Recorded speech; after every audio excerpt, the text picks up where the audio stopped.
Thank you to all our transcript volunteers. You're doing a great job helping us make sure the transcripts are published together with the podcast. If you'd also like to help out with the podcast, just email us at hey@uxpodcast.com. That's Hey or Hej. You choose. UX Podcast episode 239.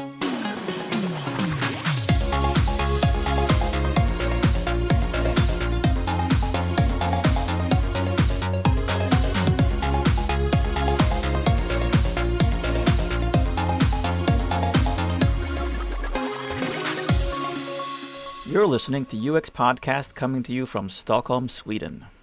Helping the UX community explore ideas and share knowledge since 2011. We are your hosts, Per Axel.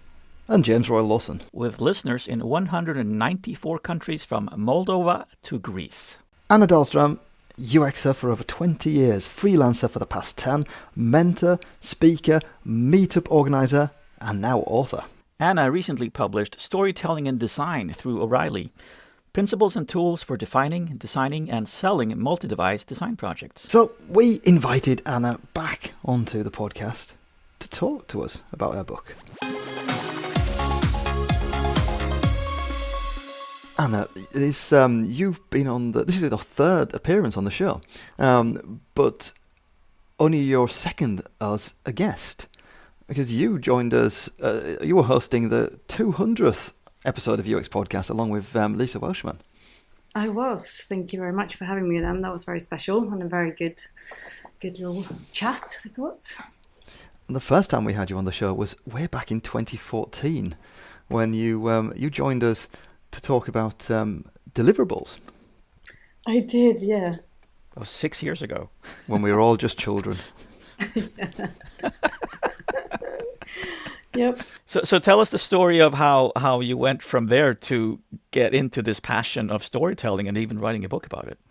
Well, my dad, he's a writer, and I've just moved back home to Sweden, but when I lived in Copenhagen and when I lived in London, and I go home, my dad, who's very fond of making trips, like little trips around Sweden and Skåne, where the part of Sweden where we live, we used to just talk about work. He's very good at paying interest into what I do and what my siblings do, and we started talking about work and obviously talking about his work as well. So as we went on those walks and talked, I realized when I heard him talking about the kind of his love for piecing everything together in the books that he's writing, I kind of realized that there's a lot of overlaps and similarities between writing books and the work that we do. At one point, I can't remember exactly when it was, but a conference in London, User Centered Design, that reached out to me and asked if I wanted to do a talk. And I kind of figured maybe a talk about storytelling and design could be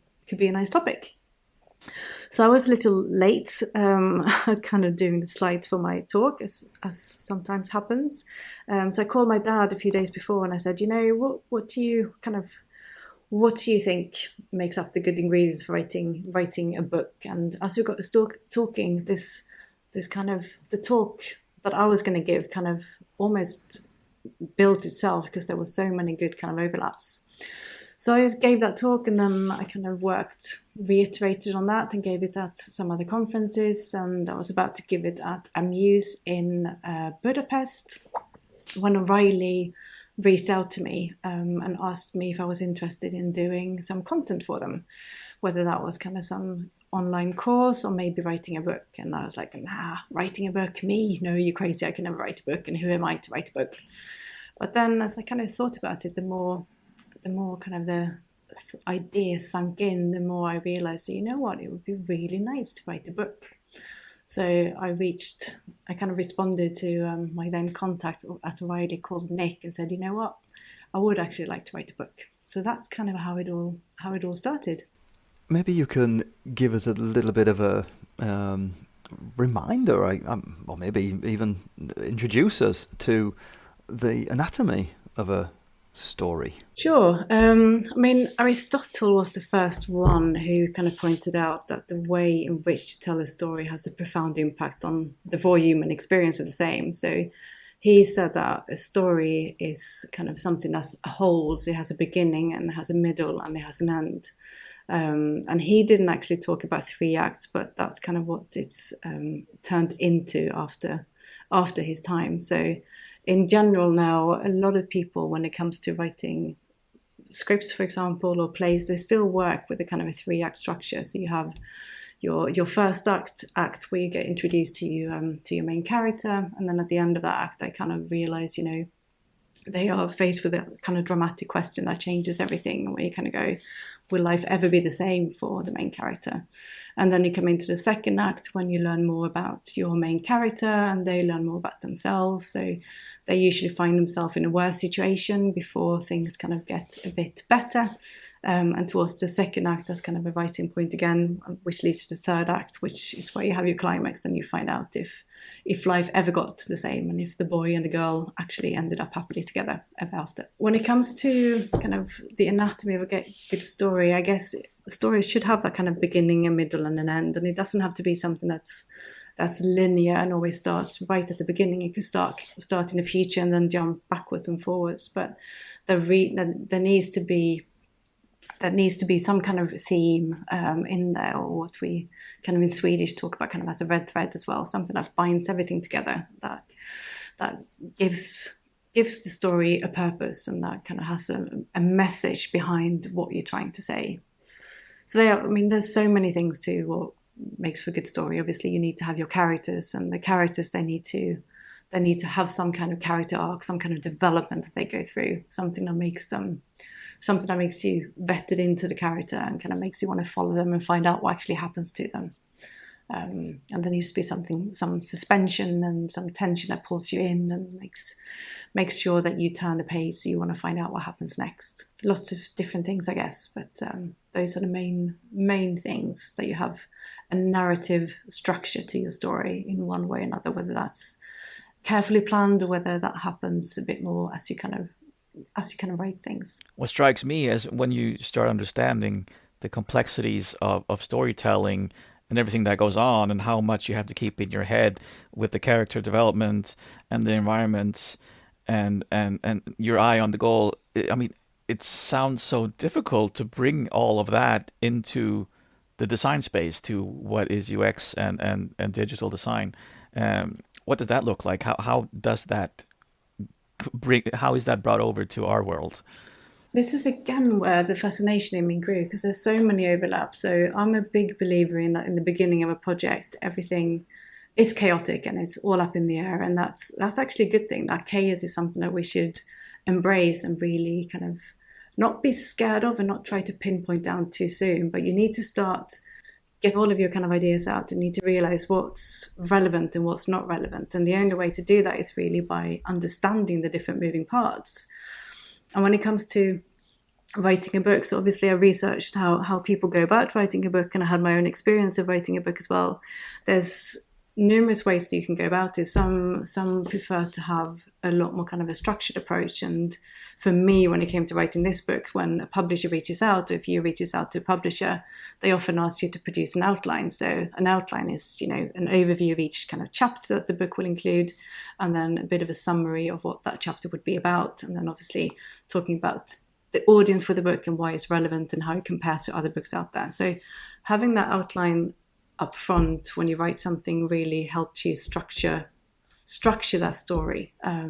And in the same way, when it comes to product design and UX design, having that structure of what the experience actually is, the full end-to-end experience, will also help you structure things and really think things through. So a lot of the time when I work with teams and individuals, I see them jumping straight in and not really considering the full picture. They get very bogged down into the view or the page that they're on, or one particular kind of journey, without understanding how that fits into the bigger picture, but also more importantly, how that fits into people's lives. Because in the end, everything that we do, it's for people, and it's not for people as a group, it's for individual people.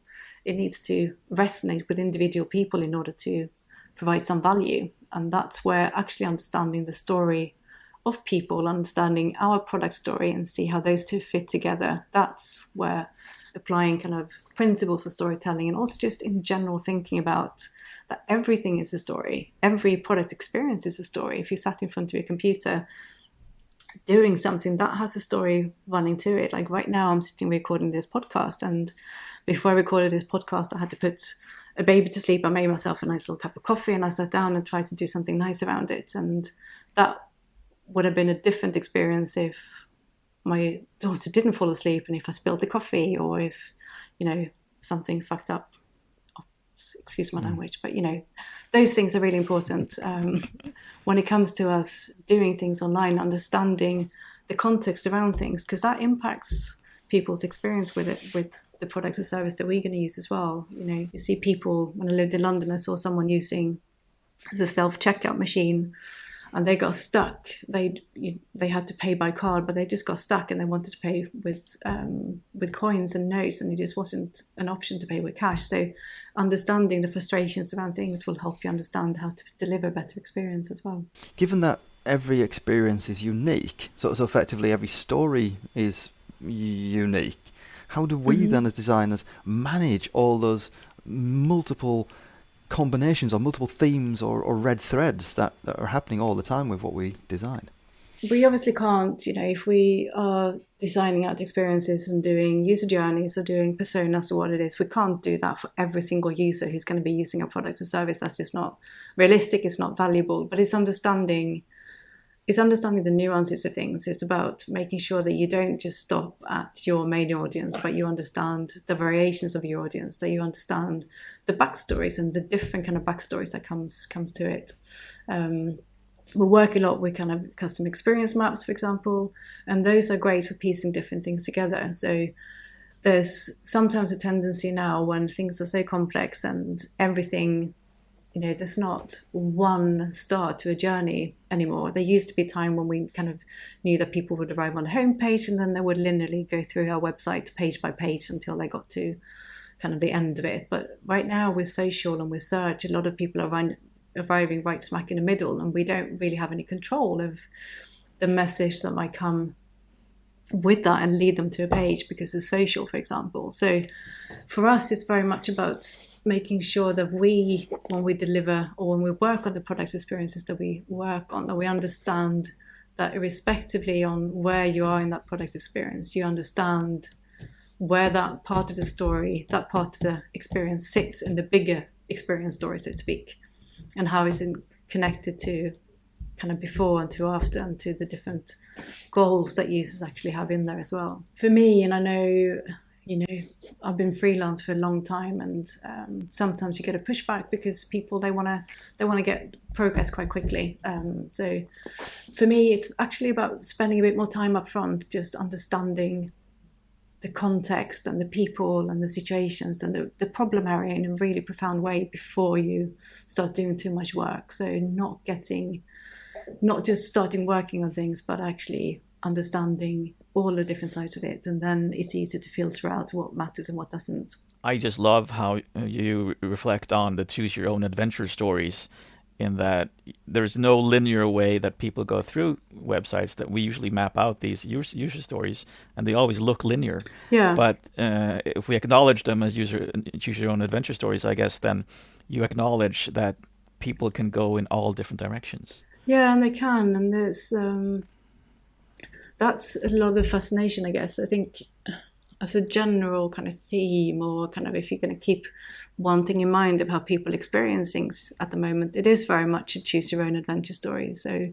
in traditional stories, the writer is the one who tells the story, and they kind of dictate what the story is like. So, page by page, you go to the next one, and you don't, as a reader, you don't actually have a say in how that story evolves. Whereas in choose your own adventure stories, the reader becomes the kind of protagonist, and they make the decisions, and based on the decisions they make, that then determines what happens next in the story. And that's very much how it is nowadays. At any given point, our users can decide to abandon our product or service, or they can go to a competitor, or they can skip something. And, we all know that people, no matter how many instructions you give them, they will still ask for, what about this and what about that? And you go, it's right there on the page, but they don't see it. So it's very much about trying to choreograph and kind of narrate things in a way that it can work no matter in which order that people will come about and experience. And naturally, of course, it doesn't apply to absolutely everything, because some things are going to be linear ordering processes and so forth, where, you know, it's not about the user choosing what to do, but we have to do things in a linear way. In general, when it comes to websites and looking for information and researching things, it's very much a kind of the user decides what to do and in which order and what they want to take in and not. You've got to make sure you've catered for a number of variations within that part of the journey, just like you would doing an adventure story. Yeah, it is. And it's, you know, we always, when we map out and do user journeys, we often do the happy journey. We forget about all of the nuances and the levels that can come between the happy and the unhappy journey. There's a great exercise in kind of actually mapping out what the happy journey will look like and then doing the exact opposite. So what's the unhappy equivalent of this moment? What would that mean? And then in between that, actually mapping out, so if it was just a little bit unhappy or a little bit less happy, what would that actually mean? And if you do that, you start to figure out that there can be so many different levels of that experience, I guess. And when you then, again, kind of combine that into the wider business side of things, so thinking about customer support, if if you order something, for example, and it becomes delayed, or you don't get an order notification, or there's no way of tracking things, like there always needs to be a response to that. There always needs to be a way of kind of continuing on that journey and that story to helping the user along on that path, no matter if it's a happy or not happy one. So understanding what the main happy one is, because obviously we want things to be happy, but it's seldom frictionless for people. There's usually something that happens along the way that kind of digress things a little bit. And those are the kind of nuances that are really important, and we're turning to the kind of concepts of main plots and subplots in traditional storytelling can be quite useful. And there's, again, something I found fascinating is that people in traditional storytelling have ways of visualizing those things and visualizing the different storylines and the different kind of narrative arcs in there, which I think is quite an applicable way of bringing something to life in product design as well. I think it's really, really interesting to think about how much we do focus on the good stories and we ignore tragedies and we ignore the bad things. I guess because sometimes it's very hard to deal with some of those. In a business context, you don't really want to focus on when things go wrong or when things don't go as you maybe hoped they would, or your manager wants them to go as. So that gives us a challenge. Yeah, no, absolutely. But it's also, I'm not going to talk through the experience or talk through the example because it's a bit of a morbid one. But, there's massive examples at the moment when it comes to Facebook kind of remembering what happened 9 years ago and serving ads and so forth online where, in looking at what's being served to the user, we forget the bigger context, and we forget that actually serving this ad at this point might not be a good thing. At the moment, of course, with coronavirus, everyone can kind of identify or kind of feel empathy with people and kind of understand what it'd be like if you lost someone, for example. So having that understanding and knowing that sometimes life is grim and there's certain points that you might not want to be reminded of, or people might go through different really hard things financially or in their own relationship at home, and all of that things actually kind of that impacts a lot of things online as well. It's interesting because it seems then that in a business context, you really only want to acknowledge emotions that are happy, and it's almost like the other emotions are not allowed, or you don't even talk about them. Whereas people, of course, contain multitudes, and you need to allow for all the emotions to happen. You do, and that's what when you look at what makes a story real, it's about including those aspects into that story, because life isn't linear. There's ups and downs, and in a good story there needs to be ups and downs as well. There needs to be some kind of tension, otherwise the story becomes flat and the characters don't really develop. And similarly, when in product design, we need to accommodate and think about those different nuances as well. And I'm very much a believer in that. As much as possible, we need to do what's really, really good for our users and try to help them along in their lives, and removing frictions and removing tension and kind of mental overload is a big part of that. And for that, we need to understand also the unhappy side of things. Otherwise, it's taking things at a bit too high a level. I believe that's what I believe brings the best experience to life and helps the business. That's if it's good for the users and if it helps people, then it will help the business as well. So you have a chapter called "How Traditional Storytelling is Changing." How is it changing? In terms of if you're going to write a book and so forth, there's various ways in which traditional storytelling are remaining the same, but also changing. We see now with obviously data playing a big part when it comes to what's being produced for Netflix and for Amazon Prime and so forth. Some of the time it's really, really driving what's being produced. Other times it's kind of just accommodating things based on that. You have kind of transmedia storytelling where you let stories unfold across media, which is very applicable to product design as well. There was a TV show in Norway called Scam that became really popular, where you followed a group of teenagers, I believe, at a high school. And in between the episodes that aired each week on TV, you could follow their conversations on the website and on Instagram and so forth, and see text messages between them and Instagram posts and stuff. So you kind of made the whole thing feel quite real.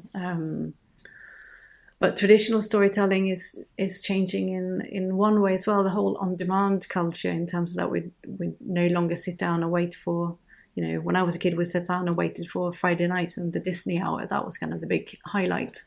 We don't have that as much anymore. We can just binge watch things, obviously waiting for the next episode of the Tiger King or whatever coming out is still a thing that we do. But generally we decide what we want to watch when, and we just kind of flip between things. So yeah, the audience again is becoming part of the story in many ways, and kind of determining a lot in there, and having a lot more say, and a lot more kind of I want it now kind of thing. We don't have schedules in the same way TV schedules. We don't have opening times in the same way, because online shops are open 24 hours, and a lot of that structure that maybe held up our stories, or give context to our stories for free as such when we're building stuff has gone. For better or for worse, because I think that, it seems that, especially like in times of crises, you realize that those times in your life where you are doing something together is important. So when you actually have scheduled events, those events also become important. So it seems almost like there's a struggle between on-demand and scheduled events, and how they actually affect your well-being. No, absolutely.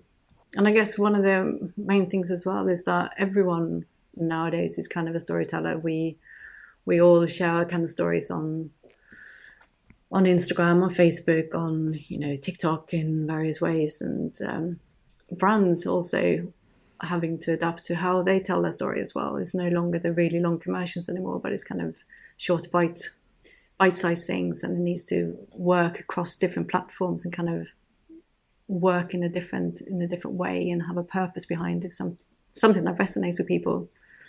So the audience is becoming more demanding in a way, I guess. But that's right. That's good. So that's hugely interesting. Everybody is becoming a storyteller, or a lot of more people are storytellers now today than were before, thanks to these platforms. But does that mean that, because sometimes it's almost like these stories are being told and people are saying they're so authentic, whereas you realize the more you follow them that they're perhaps not as authentic as they claim to be, because they also aim to tell a story that puts them in a better light. Yeah. So stories are extremely powerful, but they're also very persuasive, yes. Which means that they can sometimes be used for harm, I guess. Yeah, no, absolutely. And one of the main reasons for using storytelling in product design as well is actually the persuasive impact it has, because the way we process information, if it's embedded in story, is completely different compared to if it's just presented as raw facts. But we talk a lot about ethics in design at the moment, so everything should be ethical, and everything should be authentic. But there's always going to be people who misuse it or who don't completely abide by the rules, I guess. And I think it's okay to not be authentic as long as you're open about it. As long as you're Yeah. saying that I'm telling you a story now because I want to. There's something else I'm after. I'm looking for an emotion, but I'm not necessarily telling the whole truth. Yeah, absolutely.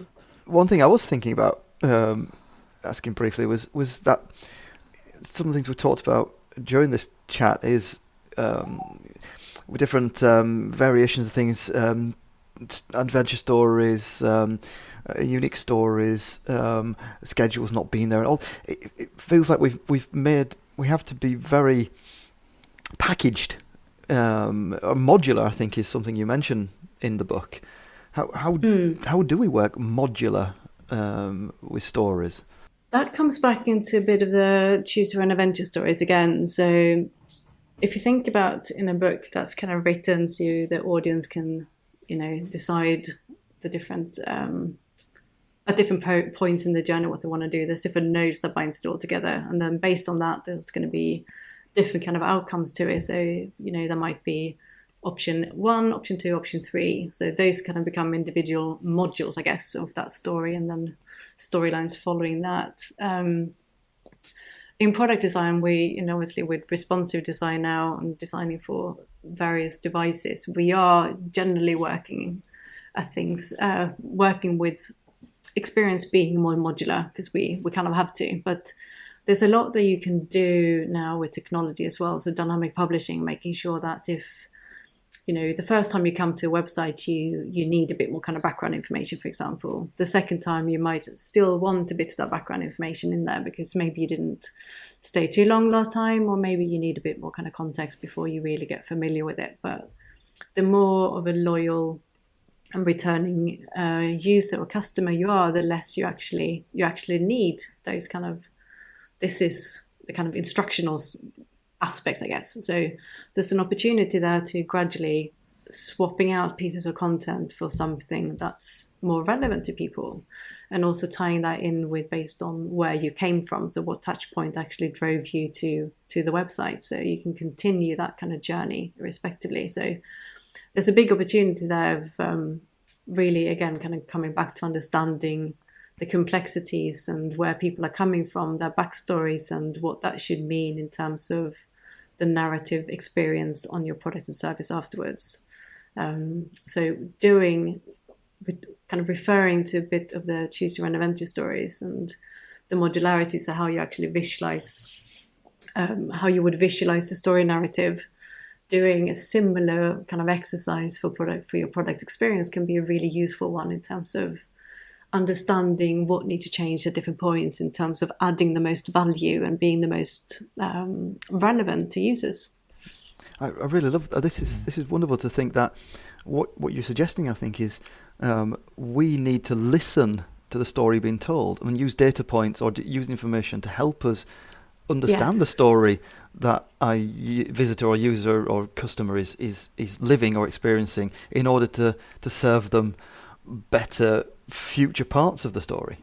Absolutely. Otherwise it becomes a one-size-fits-all, and in some instances the one-size-fits-all is absolutely fine. But I've gone back to this example numerous times when I've talked through this. But many years ago now, me and my partner, we completely refurbished our flat in London and did a loft conversion. And that process, kind of just going through that process, there were so many learning points every single day where the builders asked us to pick out certain things like spindles. I didn't even know, being Swedish, I didn't understand the word spindles. And we had to choose a bath. And, when you start researching things, you realize there's not one bath, there's numerous baths, and you need to make a decision on what kind of baths and all those things. At the beginning, when we landed on websites, they just presented you with a choice straight away. There was no hand-holding, no kind of background information, nothing guiding you along the way on kind of helping you make that decision initially. And that's fine if you know what you're after, but if you don't, then it becomes a very frustrating experience, and you end up leaving the website and going elsewhere to find that kind of, someone who guides you through it and gives you a bit of an advice, just as you would get if you walked into a store and you could ask someone for advice. So that's the importance, and making sure that you can tailor the experience based on the relevancy of the information that's needed and relevancy of kind of level of detail that they need as well. And like you said, it's not us it's not our story. It's our story combined with the user, the person on the other end who's going to be using it. It needs to resonate with them in order for it to be a successful experience. So the more we understand about the people who are going to be using our product and service, the more better our product and service is able to resonate with them. And that means that we need to understand their story and their backstory. I love this. Story listening, not just storytelling.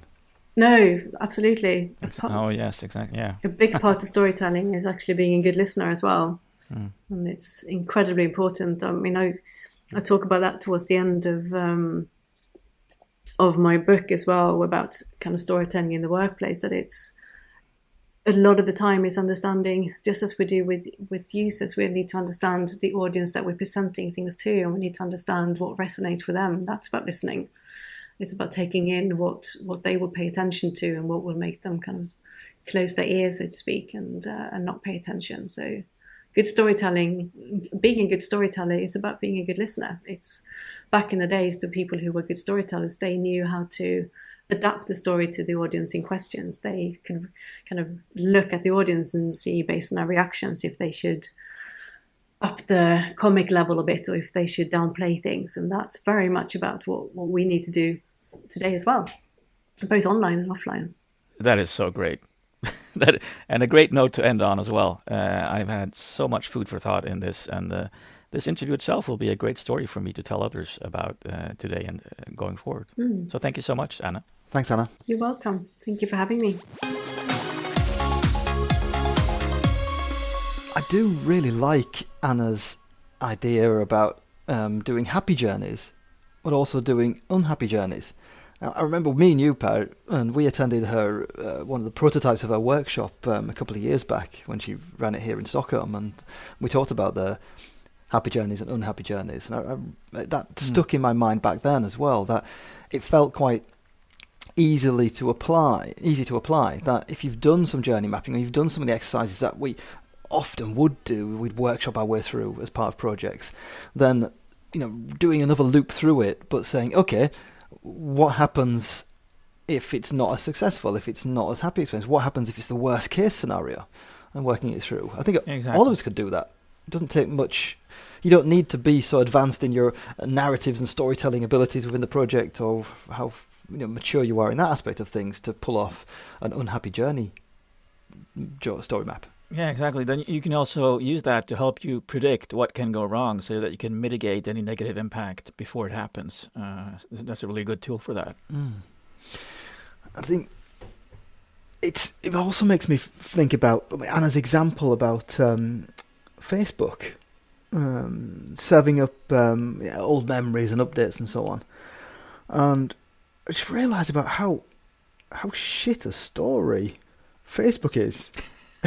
No, but it's just it's a really messed up narrative, and I hadn't really thought about, I suppose, how messed up the narrative is, and realising while we've been talking to Anna that one of the reasons why the narrative's so bad now on things like Facebook, and even at times LinkedIn and Twitter, is the goddamn algorithms. Because again, it comes down to it's the social media platform deciding this is the story you should see now, and it actually takes away the option for me as a user to choose my own story, to actually choose the story that I want to read, because they've decided for me. Yeah, so normally, because time, when things are in chronological order, then you can still make your own adventure. You can write your own story, because you can look through the updates and, okay, Per's just written a follow-up to that thing you wrote yesterday, or that thing you wrote last week, or, you remember updates from certain people and piece the story together yourself.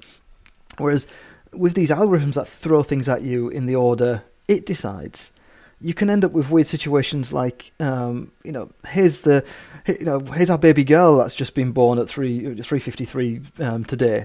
That turns up in your feed before the post saying, "Oh God, the contractions have started. We're on our way into the hospital." It becomes a really messed up story because the baby update got the most likes. And this is the same. It's the same on all these ones where it's an algorithm. The algorithm's not serving us. It's not helping us tell. It's not helping our story. Right. It's quite obvious that it's actually only helping the platform in that it's promoting engagement rather than autonomy that the user is given. Yes. So in the end, I mean, a lot of these tools that they say that they're due for us and due for the user, they're reminding us of past events and bringing them to our attention. They're doing that at a time when I did not ask for it, and they're bringing content that I may not have asked for and wanted to see again. So they're really, really pushing stuff in my face that I can't really say I don't want this. That said, I know if someone's going to object, there are really complicated settings buried deep down that actually can help you avoid some of these things. But the primary algorithm that James is talking about, you can't really avoid that because most people have so many friends now that this is the way that they have solved having many friends, that you don't have the timeline anymore to just bring content to your attention that they think will get the most. They think you will most appreciate in the sense that you will stay with the platform for longer. Yeah. And I think here, with all these top stories, settings and algorithms, they've combined two features, or they've put two features against each other as if they're polarities, whereas actually they don't cancel each other out. Having a summary of what's happened since you were last visiting a platform is something interesting in itself, and perhaps even provides a certain story, or at least the seeds to stories. But the chronological timeline is a fundamental red thread, as Anna says in the interview, and a narrative arc that you shouldn't destroy. I mean, there's also, what that makes me think of also, that when you're looking at the timeline, sometimes it just jumps as well. You can't even stay in the same location for a while without the platform actually deciding, no, you should have scrolled by now. So it adds content in front of you as you're reading something, and you instantly forget, oh, who was it that wrote that? And you spend time trying to find the content that you wanted to see, to actually, that was part of your story that you wanted to make. And not their story. Yeah, I think we've all been there when you've been looking, say, like at something on Instagram, and then you wanted to show someone else it or tell someone else it, and you're kind of scrolling down. Where is it? It's not there anymore because the algorithm has changed its position in your story, so you lose all your hooks. And I think that's, like Anna says, well, towards the end of the interview, it's we've got to. It's the user on the other end. It's their story, understanding their story and their backstory, and combining that with ours, not destroying it with ours. Exactly. And also what I really love about what she's saying is this point of acknowledging emotions beyond happiness, that you actually realize that people are complete and complicated and stuff happens and it's supposed to happen because that's what life is. So acknowledge that and embrace it instead of trying to avoid it. Story arcs, 3 acts, listening. Some good advice there. So thank you for spending your time with us. Links and notes from this episode can be found on uxpodcast.com if you can't find them in your pod playing tool of choice. And remember, you can contribute to funding the show by visiting uxpodcast.com/support. Remember to keep moving. See you on the other side.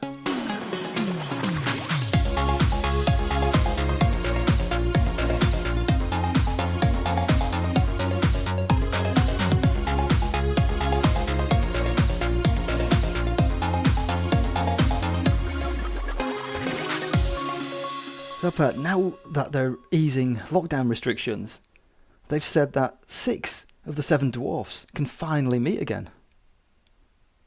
So 6 of the 7 dwarfs can finally meet again. Yeah, one of them wasn't happy.